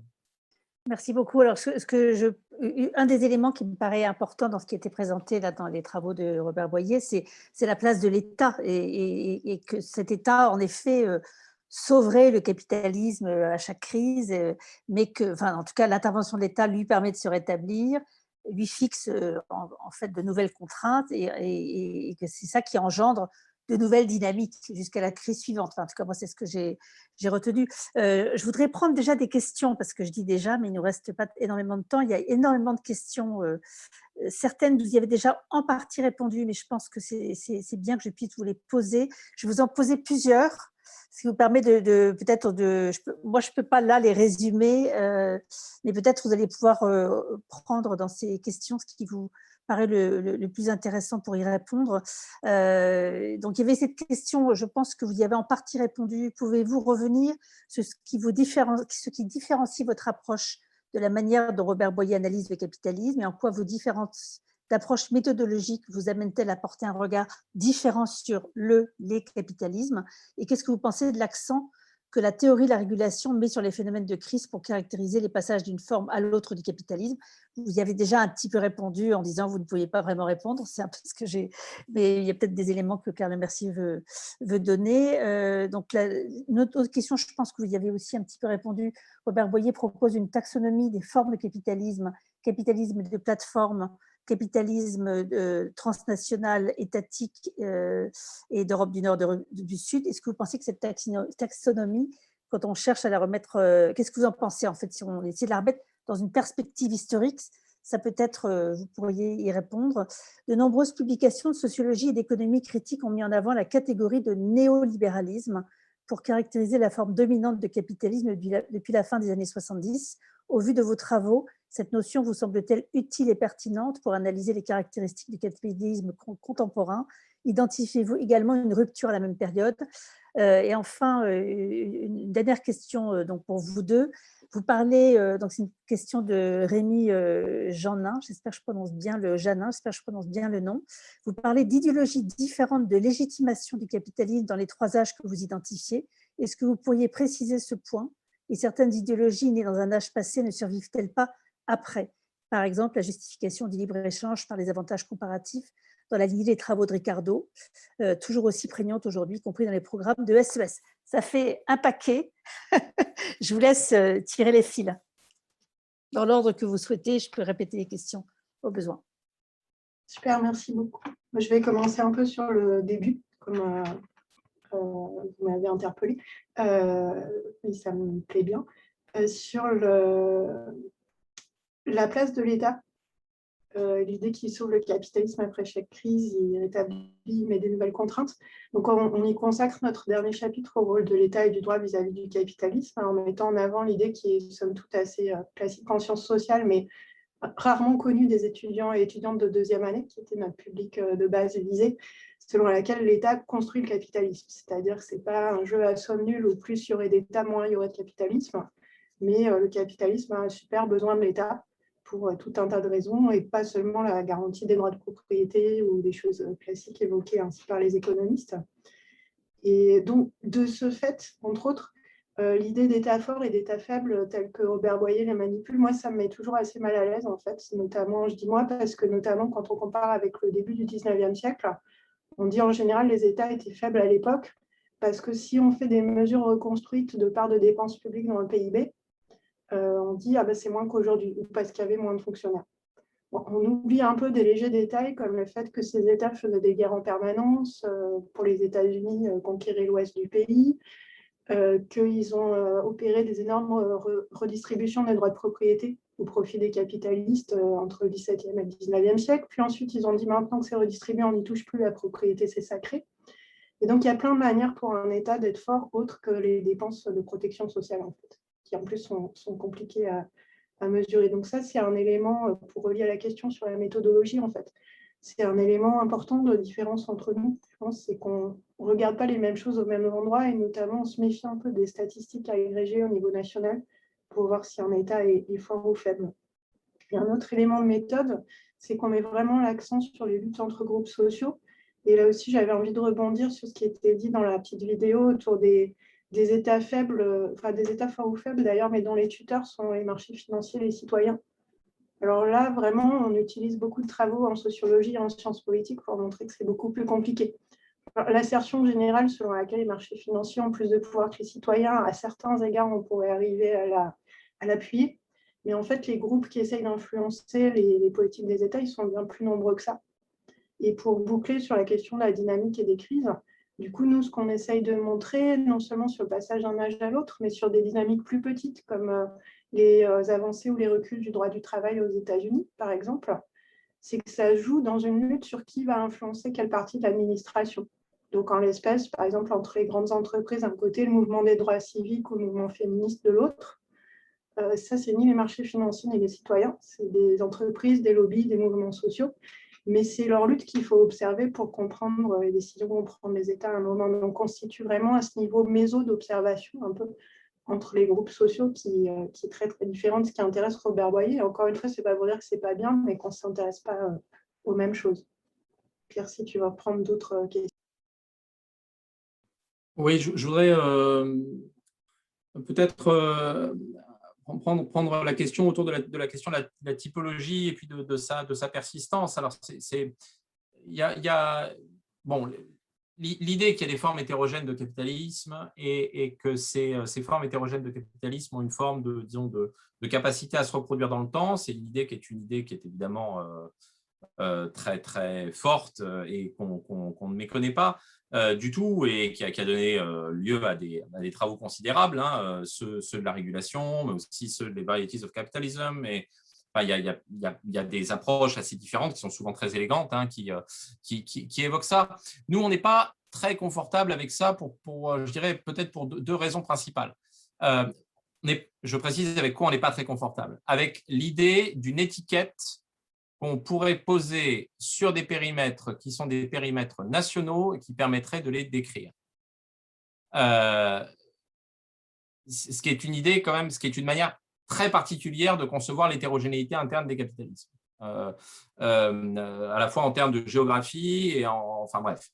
Donc, au fond, il y a d'abord cette idée sur laquelle Claire a insisté quand on a présenté le travail, qui était de dire, au fond, nous, ce qui nous frappe plus, c'est l'hétérogénéité intertemporelle, plus que cette hétérogénéité géographique.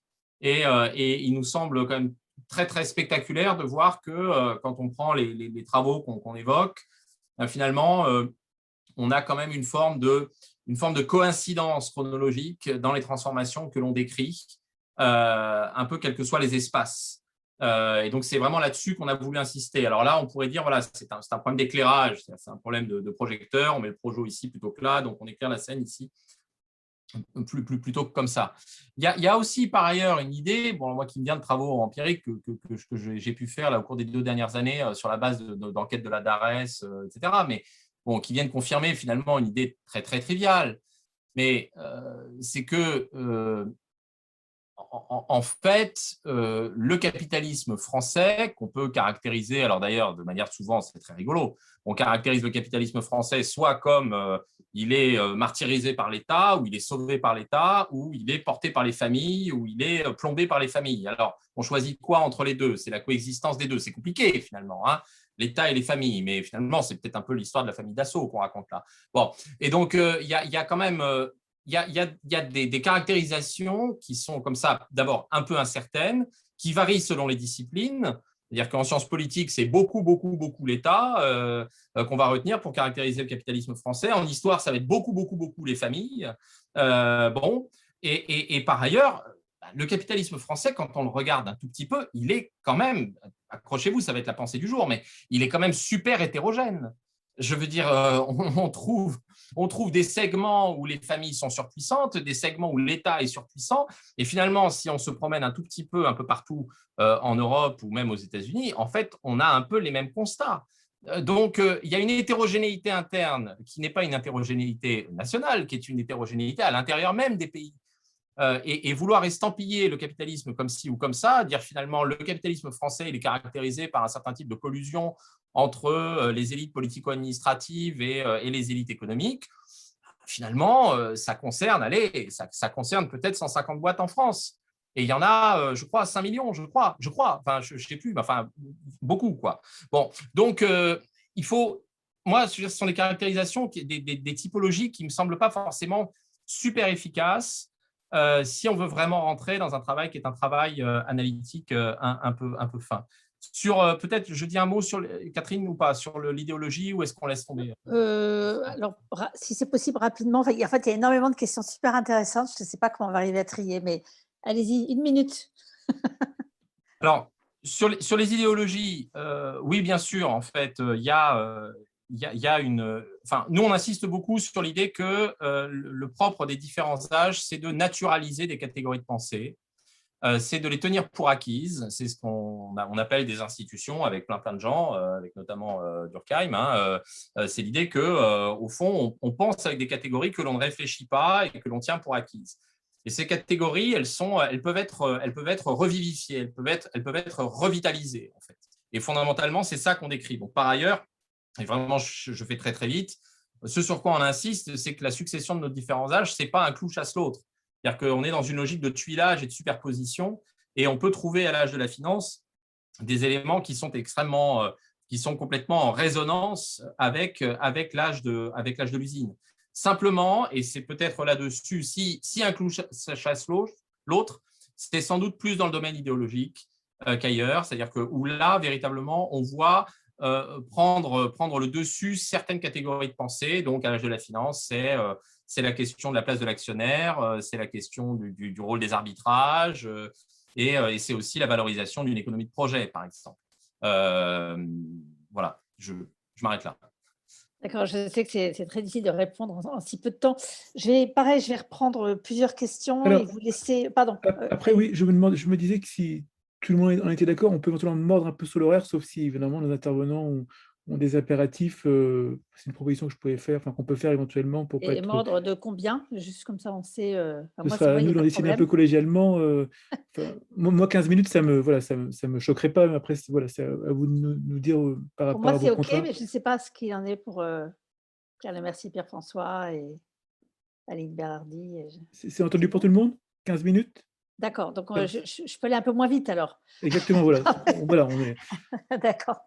Et il y a une question que je voudrais… Enfin, j'avais prévu de la poser maintenant parce que je ne voulais pas qu'on l'oublie, mais vous pourrez y répondre ensuite puisque c'est une question qui porte directement sur les programmes. Donc, votre approche donc dans votre livre et les sciences économiques et sociales. Je vous la lis. La notion de capitalisme est complètement absente des programmes de SES. À aucun moment, les professeurs de SES n'ont l'opportunité de définir auprès des élèves ce qu'est le capitalisme. Il n'y a pas non plus de remise en perspective historique du capitalisme. Au vu de votre ouvrage, en quoi cela vous semble-t-il dommageable pour la compréhension par les élèves des mécanismes de fonctionnement de l'économie et de la société? En quoi cela vous semble-t-il problématique pour donner les clés de compréhension de la situation économique actuelle, de l'activité économique et sociale? Peut-être je ne mélange pas avec d'autres questions, c'est une question spécifique sur l'enseignement des CS et puis la façon dont c'est pensé. Je vous laisse répondre dans l'ordre. Je vais faire très court parce que je suis moins connaisseuse et Pierre fera plus long, mais je voulais signaler que c'est un peu pareil en histoire en fait. Non seulement la notion de capitalisme n'est pas là, mais il se trouve que là, la question d'histoire du travail est au programme du CAPES et de l'agrégation, et donc j'ai donné quelques cours en utilisant notre livre. Et c'est tout à fait paradoxal, c'est au programme du CAPES et de l'agrégation, alors que ça n'est quasiment pas au programme du secondaire, l'histoire du travail dans un sens très large, hein. Travail manuel, mais aussi travail des patrons, entreprises et tout. C'est quasi absent, avec cet aspect délicieux que c'est un peu plus présent dans les filières techniques. On se dit quand même, bon, il faut leur parler entreprise, alors que pour les autres, non. Donc c'est triste, mais l'histoire économique et sociale, dans un sens très large, n'est pas privilégiée. Bien sûr, on ne peut pas tout faire dans les programmes, mais voilà. Et je trouve que sans évidemment faire des heures et des heures de cours d'histoire précis, je plaide un peu pour ma paroisse, mais donner ne serait-ce qu'une mise en perspective, 1 heure en montrant 2 documents, hein, du 18e siècle, hein, du début 20e siècle, pour dire aux gamins, ça n'a pas toujours été ainsi, en fait. Le travail était un peu différent, ou les chefs d'entreprise fonctionnaient un peu différemment, et les choses qui sont aujourd'hui ne vont pas de soi de toute éternité. Je trouve que ce serait vraiment excellent si les profs de SES pouvaient le faire, et les profs d'histoire aussi, puisqu'ils n'en ont pas beaucoup plus l'occasion. D'accord, merci. Vous voulez répondre également, Pierre-François? Ouais. Oui, peut-être. Alors, et finalement, sur l'absence du capitalisme, je n'irai pas sur la partie mise en perspective historique, parce qu'évidemment, je contresigne tout ce que dit Claire là-dessus. Pour l'avoir moi-même vécu, c'est-à-dire que je l'ai éprouvé, cet intérêt-là, en discutant avec elle, et c'est ça qui nous a amené à travailler ensemble. Donc, sur la nécessité d'une mise en perspective profonde. Non, sur l'absence de la notion, au fond, il y a peut-être deux lectures. Il y a une lecture qui serait de dire, qui est plutôt une lecture bienveillante et qui, je pense, n'est pas fausse, hein, qui est de dire qu'au fond, la notion de capitalisme, c'est une notion qui est compliquée à manipuler, quoi. Et que et finalement, c'est quand même compliqué, un peu merdique, quoi, de travailler avec cette notion-là. Donc, la mettre dans le programme, c'est un peu dire, bon, bah voilà, racontez-nous l'histoire du monde, quoi. Et donc, c'est pas, ou décrivez-nous comment fonctionne le monde. Et donc, ça, c'est aussi une raison pour laquelle on peut légitimement, enfin, je me dis, voilà, moi, si j'avais à faire un programme de SES, est-ce que je mettrais capitalisme dedans? Je sais pas. En tout cas, je me ferais à moi-même cette objection-là. Ensuite, je pense qu'il y a quand même une dimension qui tient à des effets de conjoncture politique et intellectuelle. Quand on a commencé à travailler sur ce cours-là, la notion de capitalisme, ce n'était pas une notion qui était beaucoup, beaucoup utilisée dans le champ politique, ou alors seulement dans certains segments du champ politique, qui étaient en général très marqués à gauche. Et par ailleurs, ce n'était pas une notion qui était pratiquée ou qui était manipulée par beaucoup de sciences sociales. Il y en avait bien sûr qui en parlaient, mais il y en avait beaucoup qui n'en parlaient pas aussi, quoi. Au moment où le livre sort, c'est très différent.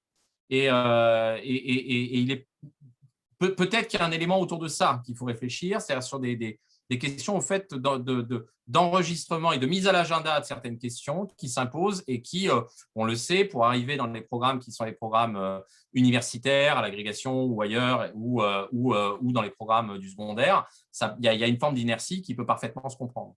Et voilà, ce sont deux lectures, deux clés de lecture que je pourrais essayer de proposer. D'accord, merci beaucoup.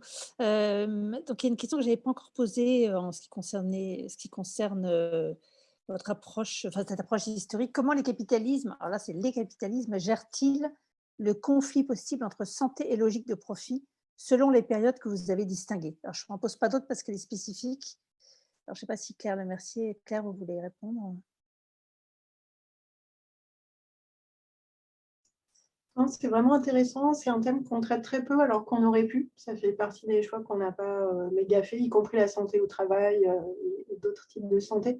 Mais évidemment, pas forcément dans les versions actuelles, sécurité sociale ou autres, mais les politiques de population, comme les appellent les collègues qui travaillent là-dessus, Paul-André Rosenthal par exemple. C'est une vieille histoire, donc c'est une question légitime. Ça va être des politiques pour avoir une population nombreuse et vivante, quoi, et mobilisable militairement. Donc ça existe, par exemple, un bon exemple qui me vient en tête, mais c'est évidemment parce que moi j'ai fait de la recherche dessus, c'est la question du travail des enfants, qui en fait est devenue une question politique sur l'agenda dans la première moitié du 19e siècle, quand elle a été posée comme une question de santé nationale, en fait, de dire si vous faites travailler les enfants trop jeunes en usine, ils vont être rachiétiques et ça va faire des mauvais soldats. Et c'est vraiment à peu près textuellement un des arguments qui a porté le plus au Parlement et donc qui a permis de juguler l'envie de profit des gens qui employaient des enfants. Après, l'histoire est un peu plus compliquée parce qu'à vrai dire, parmi les premiers promoteurs de la limitation du travail des enfants, il y avait des industriels qui se disaient pour des raisons religieuses, fondamentalement, moi, je n'ai pas envie d'en employer, mais comme mon voisin va le faire, j'ai besoin d'une loi pour l'interdire à tout le monde. Donc, du coup, tout ça pour dire que cette question santé-profit, peut-être que si elle n'était venue que dans l'esprit des gouvernants et qu'il n'y avait pas eu des luttes entre capitalistes sur la question de bousiller la santé des enfants, en gros, ce n'est pas les gouvernements tout seuls qui auraient forcément réussi à mettre en avant la santé. Mais il me semble que voilà, c'est un élément un peu sous-jacent des politiques actuelles, plus généralement, les politiques d'infrastructure. Enfin, j'y réfléchissais en lisant des choses sur Biden, comme tout le monde en ce moment. L'infrastructure, ça peut être les routes, mais ça peut être aussi les vaccins et avoir une population à peu près en bonne santé. Et effectivement, là, ce qui se passe peut-être, c'est qu'une partie des capitalistes se rappellent que si les infrastructures ne marchent pas, ça va être difficile de faire du profit, quoi. Si la population n'est pas un minimum en bonne santé, s'il n'y a pas un minimum des routes. Donc, cette espèce de fil de rappel qu'un minimum de services publics d'infrastructure ou de santé, ça peut servir. Mais voilà, ce n'est pas une réponse très, très structurée parce que c'est un thème qu'on a peu abordé dans le livre, malheureusement. Je ne sais pas si, Pierre, ça te fait penser à d'autres choses. Il y a toute une série de questions, évidemment, qui portent plus sur la conjoncture, sur la période qu'on vit actuellement, que je voudrais vous poser maintenant. Et j'en garderai 2 pour la fin, si on a le temps, qui sont très intéressantes, qui sont moins directement sur la conjoncture. Mais comme ces questions conjoncturelles, enfin, sur la crise actuelle, ont été posées depuis longtemps, je ne voudrais pas décevoir les personnes qui les ont posées. Donc, une question, est-ce que la crise de la Covid-19 peut mettre fin au capitalisme ? Question vaste, mais qui répond tout à fait, qui en tout cas est tout à fait une question dans le sujet qui est posée ce soir. Martial Hatze, je ne sais pas comment on prononce le nom, est-ce qu'après la crise de la Covid-19, est-ce que vous pensez que l'État stratège ou l'État social, l'un ou l'autre, lequel serait caractéristique de l'État post-Covid-19 ? J'en pose encore une, ça va? Ça ne fait pas trop de questions d'un coup.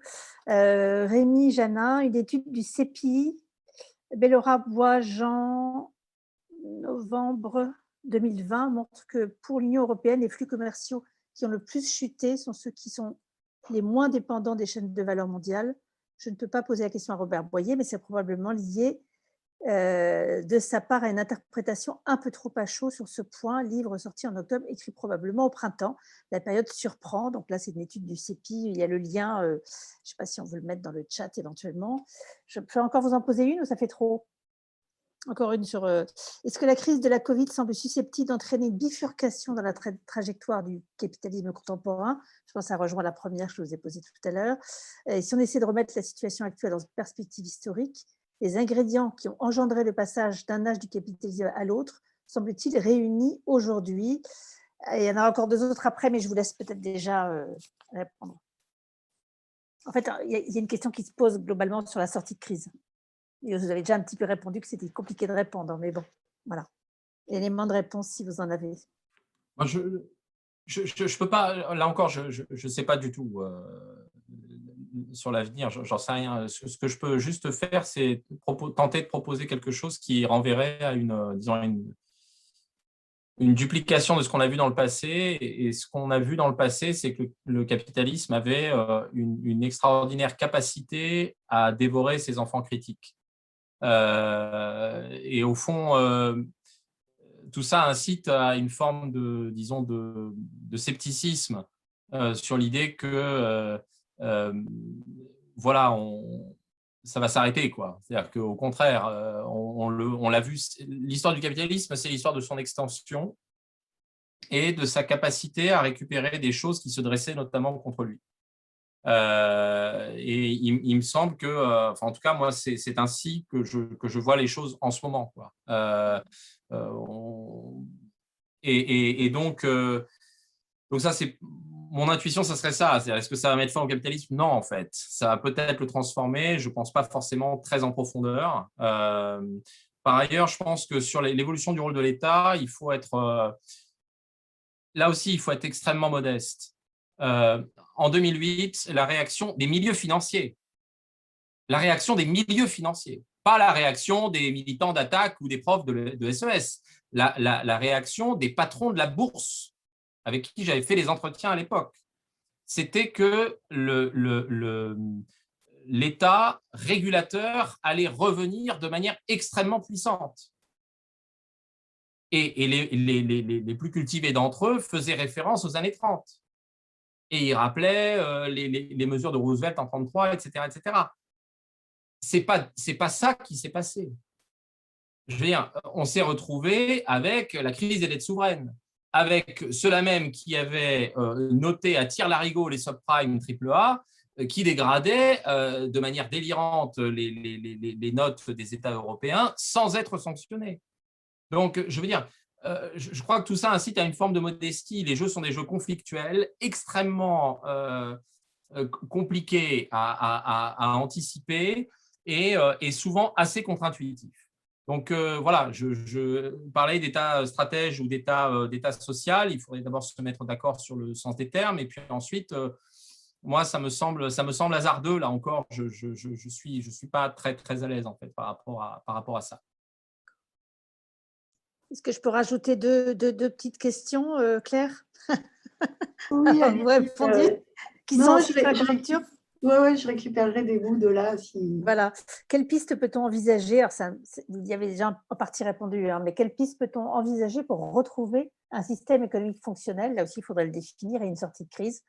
Et encore une question, en l'état, la crise sanitaire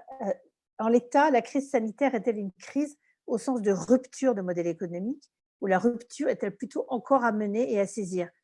Je voulais juste rajouter, c'était deux questions encore sur la conjoncture. J'en aurai d'autres encore ensuite.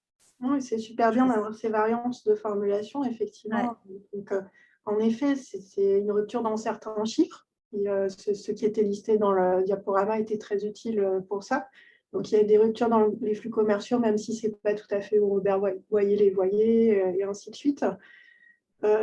Le système, il est toujours fonctionnel dans sa même fonctionnalité, c'est-à-dire que le problème du fonctionnalisme, c'est quelque chose qu'on discute dans le livre, c'est que quand le système fonctionne, c'est simplement au profit de certains et au détriment d'autres. En gros, on le formule dans le livre en disant les solutions des uns sont les problèmes des autres.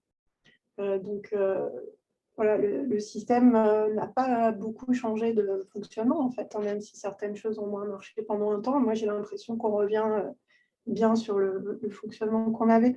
Et sur la question du coup, pour relier peut-être un peu à ça, de la rupture ou de la fin ou de la bifurcation, la fin du capitalisme, elle nous semble vraiment compliquée à envisager, et pas seulement politiquement, mais sur un point vraiment technique dont on s'est rendu compte en écrivant. Enfin, un point empirique, celui que faisait Pierre, c'est la capacité de récupération. Ça est peut-être de plus en plus rapide, mais on évoque récupération des coopératives, récupération du commerce équitable. Ça ne veut pas dire que tous les gens qui en font sont des vendus, loin de là, mais ça veut dire que le système est compatible, en fait. Le capitalisme résiste à la force de certaines coopératives, à la force du commerce équitable. Il s'en saisit quand il peut, il vit avec quand c'est trop radical, et voilà. Donc, il y a capacité de récupération et puis l'extension toujours croissante, au sens où vivre dans un ailleurs par rapport au capitalisme. On en a pas mal discuté pour savoir s'il fallait qu'on en parle dans le livre, en fait. Des gens qui ne vivent pas dans le capitalisme. On a décidé de ne pas, pour pas faire un livre de 500 pages. Mais juste, il y en a de moins en moins, en fait. Parce qu'on peut envisager deux sortes de gens qui ne vivent pas dans le capitalisme. Ceux qui sont dans un régime vraiment communiste, vraiment pas capitaliste du tout. Il n'y en a pas eu forcément tant que ça, il n'y en a vraiment plus tellement. Donc, pas la Chine, quoi. Et puis, ceux qui seraient des agriculteurs en totale autosuffisance, qui n'auraient aucun lien avec un marché, il n'y en a quasiment plus non plus. Donc, c'est vrai que c'est très compliqué actuellement d'envisager un ailleurs du capitalisme. Et en revanche, il y a l'idée non pas d'une sortie ou d'une rupture avec un modèle, mais d'une bifurcation, comme celle des âges qu'on a évoqués. C'est difficile de savoir si on est dans cette période de chevauchement sur laquelle nous interrogeait Catherine, en fait. Un des ingrédients, ce serait quand même que les élites auraient plusieurs pensées uniques différentes, avec pas tous les mêmes mots. Et là, je pense qu'on est quand même bien dans une pensée unique bien alignée sur la flexibilité, le projet, le réseau, l'efficience et tout ça. Et sinon, on peut regarder deux éléments qui sont assez différents, en fait, qui caractérisent les deux transitions qu'on a évoquées. La fin du 19e, pour moi, si je dois le résumer en des termes moins académiques, c'est la trouille, quand même, fondamentalement. C'est la trouille des dirigeants qui se disent cette internationale ouvrière, ça pourrait marcher. Et on va changer certains fonctionnements parce qu'il ne faut pas que ça marche. Ça, je ne le vois pas trop aujourd'hui, la trouille des capitalistes en général. Et là aussi, si on va à très grand trait, le passage à l'âge de la finance, c'est vraiment des conflits très violents entre différentes factions de capitalistes. Alors ça, peut-être qu'un jour, des factions de capitalistes vont s'opposer frontalement aux capitalistes de plateforme ou je ne sais quoi, mais je ne les vois pas non plus. Mais après, on n'a peut-être pas les instruments analytiques pour les voir. Je vais lire les deux dernières questions que je n'ai pas encore lues, même si je pense qu'on n'aurait pas le temps forcément de répondre à tout, mais je pense qu'elles nourrissent la réflexion et qu'elles sont intéressantes pour tout le monde à écouter. Donc la première parle effectivement de ces élites, des classes supérieures, classes dominantes. Donc je pense qu'elle est tout à fait pertinente par rapport à ce que vous venez de dire. En sociologie de la stratification sociale, il existe des débats autour de la notion de classe supérieure, classe dominante.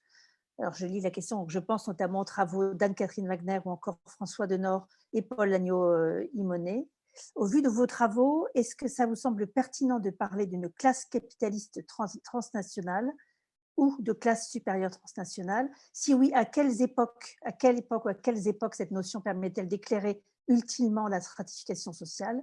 Ou alors, est-ce plus pertinent de mettre l'accent sur l'ancrage national des classes supérieures capitalistes / capitalistes, voire à plutôt parler d'élite au pluriel? Bon, ça, c'est une question. Et l'autre, parce qu'elle me paraît intéressante aussi, même si vous n'aurez pas le temps, mais je l'aurais posée. Vous avez mis en évidence des différences entre votre approche et celle des économistes dans la manière d'appréhender ce qui caractérise un État fort et un État faible, en faisant référence à la question de la propriété. Celle-ci s'est également transformée concernant la main-d'œuvre. Comment abordez-vous cette question de l'esclavage et de la colonisation dans une perspective historique des transformations des capitalismes? Avec ces deux questions, on a le fil rouge. Mais ça vous permet peut-être de répondre et puis de faire une mini conclusion ouverture. Parce qu'après, je repasse la parole à Rodrigue, puisqu'on avait dit un quart d'heure, il nous reste 5 minutes. Je vais prendre la question d'historienne et laisser à Pierre la question du sociologue qui est plus dure sur les élites. Mais sur l'esclavage et la colonisation, ouais, on n'en fait peut-être pas assez les fils rouges du livre, alors que ça aurait pu l'être. C'est aussi parce que d'autres le font bien et que ce n'est pas nos spécialités d'origine, mais on essaye vraiment de le mettre en valeur. Ça rejoint d'ailleurs un peu la question du degré de mondialité du monde, en fait. Le capitalisme, il est ancré dans le fait que le monde est mondial et que l'exploitation, elle se passe aussi entre parties du monde. Et évidemment, du coup, la chronologie de l'esclavage et de décolonisation, elle est liée à celle de nos âges. On n'avait d'ailleurs pas assez réfléchi, donc ce n'est pas dans le livre, au fait que le passage à l'âge de la finance est lié à la décolonisation, mais en discutant avec des spécialistes après, ce n'est pas du tout idiot. Et donc, effectivement, cette question, elle doit se jouer aussi sur des rapports de domination à l'échelle mondiale, mais c'est super important pour l'émergence du capitalisme en tant que système mondial, et pour ces évolutions, ces questions-là. Et sachant qu'évidemment, les pays colonisés, en gros, ont tendance à, si on prend le salariat, qui est une des grandes caractéristiques de l'âge de l'usine, en gros, à récupérer les inconvénients du salariat sans ses avantages, pour le dire rapidement. Donc, je laisse peut-être Pierre Lachemont finir sur les élites. Non, c'est extrêmement intéressant. Merci. Alors, sur les élites, au fond, ça c'est très cohérent avec les travaux d'Anne-Catherine Wagner ou de Nord ou de Paul Lagneau, hein, qu'on lit, qu'on connaît, enfin, qui sont des bons collègues. Et nous, nos propres travaux ont montré un peu les mêmes choses, finalement. C'est que les élites économiques restent quand même, si on regarde les élites dirigeantes, hein, en fait, l'espace de production et de reproduction des élites dirigeantes reste un espace qui est un espace profondément national. C'est-à-dire que concrètement, vous avez très peu de patrons du CAC, vous avez très peu de grands patrons de très grandes entreprises allemandes, vous avez très peu de grands patrons de grandes entreprises britanniques qui sont dirigés par autre chose que des Français, des Allemands ou des Britanniques. Les pays dans lesquels on a des élites transnationales, entre guillemets, comme ça, c'est les, entre guillemets, petits pays sur un plan démographique. C'est la Belgique, c'est les Pays-Bas, c'est la Suisse, où là, effectivement, on en a plus. Mais les pays qui démographiquement sont importants, qui sont assis sur des systèmes de production élitaire compliqués, avec une articulation entre un monde politico-administratif et un système d'enseignement supérieur, il n'y a pas qu'en France, hein, vraiment pas, il n'y a vraiment pas qu'en France que ça fonctionne. En France, ça fonctionne d'une manière très particulière, mais ce type de collusion existe un peu partout. C'est quelque chose qui est très inscrit dans des espaces qui sont des espaces nationaux. Ça, c'est bon. Et par ailleurs, à quelle époque on voit des circulations? On en voit, à dire vrai, aujourd'hui, comme on en voyait au 18e. C'est ce que j'explique, moi, aux étudiants à Sciences Po quand je leur fais cours. Je leur dis, bon, maintenant, on vous envoie en troisième année gambader à Vilnius, enfin, quand il n'y a pas le Covid. Et maintenant, mais au 18e, vous auriez été issus, pareil, grosso modo des mêmes segments, et vous auriez fait le grand tour pendant 3 ans. Ça aurait été à peu près le même genre alors, suivant des modalités très différentes, mais ce qui est très intéressant, c'est que, là encore, les logiques de production et de reproduction du pouvoir de la classe dominante restent encore aujourd'hui inscrites dans des espaces qui sont les espaces nationaux, très fortement. Un très grand merci à vous, Pierre-François Carle-Mercier. C'était absolument passionnant. J'espère que vous avez, nos auditeurs et auditrices, apprécié autant que moi la qualité du débat. On aurait pu continuer pendant des heures s'il ne fallait pas dîner. Mais je repasse et merci aussi à Aline Verhardi. Je repasse la parole à Rodrigue ou Benoît, je ne sais pas, pour le mot de la fin. Merci encore. Très bien. Alors, effectivement, merci à tous et à toutes pour votre attention, à nos intervenants. Alors, on a juste avant de terminer, en fait, on a un petit tirage au sort à faire, puisqu'en fait, on a 2 livres à offrir. On a donc l'ouvrage de Claire Lemercier et de Pierre-François, et puis l'ouvrage de Monsieur Boyau aussi. Et donc, je vais poser 2 questions. Et donc, le premier participant, donc, parmi ceux qui sont restés avec nous jusqu'à la fin, qui répond, eh bien, voilà, remporte l'ouvrage. Alors, du coup, j'ai posé la première question. Donc, c'est donc ah oui, alors donc je l'ai là. Le capitalisme survivra-t-il? Oui, alors effectivement, on pourrait poser cette question également. Alors, donc, je remonte le fil de la discussion. Hop. Voilà, alors, en quelle année a été écrit Éthique protestante et esprit du capitalisme? Donc voilà, donc le premier participant qui répond, voilà, remporte l'un des 2 ouvrages.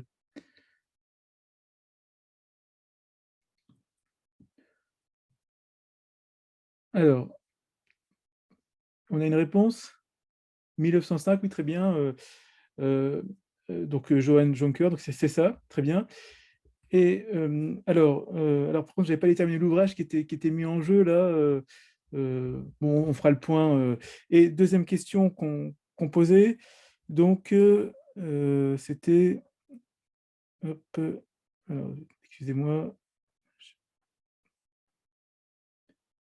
Donc, qui est l'auteur de l'ouvrage La dynamique du capitalisme? Donc, premier qui répond.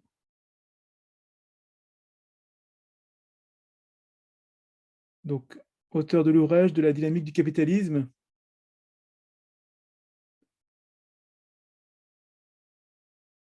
C'est long, hein? Ah voilà, ça y est, Marjorie a répondu, Écho. Brodel, voilà, très bien, donc c'est super. Alors, c'est vrai que j'ai oublié de dire quel ouvrage on offrait un tel ou un tel, donc peut-être qu'il faudrait que je m'arrange avec Joanne et Marjorie, ou si je le fais dans l'ordre, bon, il faudrait que je m'arrange avec eux. Alors, ce qu'il faut, c'est que vous nous envoyez à l'adresse abscess.css vos coordonnées, votre adresse mail et puis vos coordonnées postales, qu'on puisse vous transmettre les ouvrages. Et puis, je ferai le point avec nos 2 gagnants sur à qui j'envoie tel ou tel ouvrage, s'ils en conviennent. Voilà. Voilà. Les questions étaient absolument passionnantes. Hein, vraiment, ça a vraiment enrichi. Vous m'avez bien aidé là pour faire vivre le débat. Très bien, on remercie effectivement les participants pour leurs Voilà. questions. Et puis effectivement, tous les modérateurs de l'équipe Abscess qui vous ont fait suivre les questions. Alors, encore une fois, merci à toutes et à tous. Je peux vous annoncer d'ores et déjà le prochain café de séance sociale au Printemps de l'économie au mois d'octobre. Ce sera le mercredi 13 octobre à 18h30 à l'Université Paris-Dauphine, donc sur la thématique des mouvements sociaux. Et pour le moment, donc, la problématique qui se dessinerait s'intitulerait, donc ce serait Gilets jaunes, nuit debout, quel changement social. Voilà. Et donc, je vous propose de s'arrêter là-dessus. Et donc, merci à toutes et à tous.